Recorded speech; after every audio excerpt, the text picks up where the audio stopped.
আমি Rana Laskar, managing director Ishwarchandra Vidyasagar স্কুলের।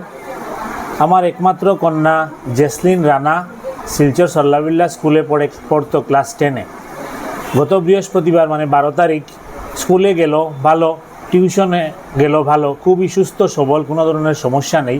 রাত্রিবেলা 10টার সময় পেটে ব্যথা হলো। আমরা ভাবলাম হয়তো নর্মাল, এগুলো সাধারণ আমাদের যেরকম হয়, কোনো ধরনের গ্যাস টেস হয়েছে, খুব পেটে ব্যথা হলো। তারপরে কিনারে এখানে কোঅপারেটিভের এখানে ডাক্তার সাদিক, ওনার চেম্বারে নিয়ে গেলাম। ওনার চেম্বারে অনেক পেশেন্ট ছিল। ওনার যে অ্যাটেন্ডেন্ট, সে কম্পাউন্ডার যাচ্ছে, ওরা বললো স্যার তো বিজি। আমি বললাম আমার মেয়েটা দেখো না, এত বেশি চেঁচামেচি করছে, খুব বেশি পেন ছিল, কারণ প্যানক্রিয়াসের রোগের পরে ধরা পড়লো যে প্যানক্রিয়াসের প্রবলেম ছিল। প্যানক্রিয়াসের পেইনটা অনেক বেশি, যাদের জানা আছে ওনারা বুঝতে পারবেন যে প্যানক্রিয়াসের পেইনটা কত বেশি হয়। আমি তো আর ডাক্তার নই, আমি তো জানি না। আমি নিয়ে গেছি ডাক্তারের এখানে। ওনারা তখন চেম্বার থেকে বললো কি হয়েছে, বাচ্চাটা এত চেঁচামেচি কেন করছে? তখন ওর কম্পাউন্ডার বলল যে ওর পেটে ব্যথা হয়েছিল। তো ও বললো ঠিক আছে, একটা গ্যাসের ইঞ্জেকশন আর একটা পেইনের ইঞ্জেকশন দিয়ে দাও, আর ওদেরকে বলবে যে সোনোগ্রাফি করে কালকে আসার। আমার যখন মেয়েটার কন্ডিশন খুবই খারাপ হয়ে গেল, আমি যখন ওনাকে জানালাম, উনি দেখলেন, দেখে এসে বললেন যে না, আপনার মেয়ের কন্ডিশন তো খুবই খারাপ, আপনি তাড়াতাড়ি গুয়াহাটি নিয়ে চলে যান।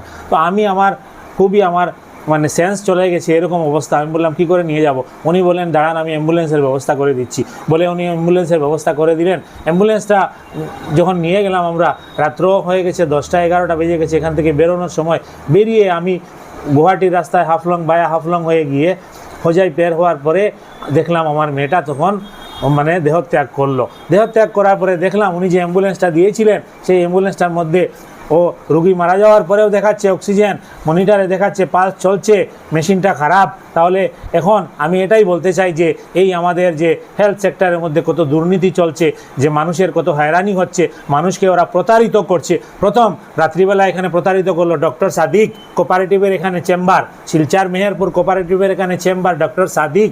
আর সেকেন্ড করলো ডক্টর এমডি মসরুর, ও এমডি ডাক্তার এমডি মসরুর এখানে জায়গায় জায়গায় দোকান খুলে রেখেছে। যে মেডিসিনগুলো ওনারা লিখে, ওনাদের যে নির্ধারিত ফার্মেসিতেই এগুলো পাওয়া যায়, অন্য কোনো ফার্মেসিতে মেডিসিন পাওয়াই যায় না।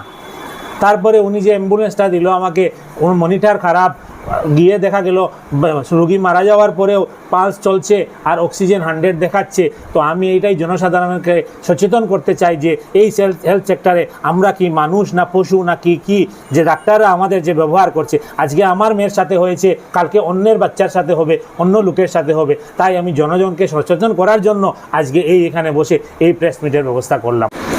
আজকে আমি জনসাধারণকে সচেতন করার সাথে দুঃখের সহিত এটাও বলতে চাই যে আগামীতে যাতে কোনো বাচ্চা হোক আর কোনো রোগী হোক, কারোর সাথে এই ধরনের প্রতারণা না হয়, তাই আমি এইটা নিয়ে প্রশাসন, জেলা শাসক, মুখ্যমন্ত্রী, দরকার হলে প্রধানমন্ত্রী, আমি ন্যায় বিচার আদালত যেখানে যেতে লাগে যাব, এবং আমি এটার উচিত বিচার যাতে এইসব মানুষের কঠোর যাতে ব্যবস্থা নেওয়া হয়, সেই ধরনের আমি পদক্ষেপ উঠাবো। আমি এটার জন্য ন্যায় বিচারের জন্য আমি প্রশাসনের কাছে এবং আদালতের কাছেও আমি দ্বারস্থ হব।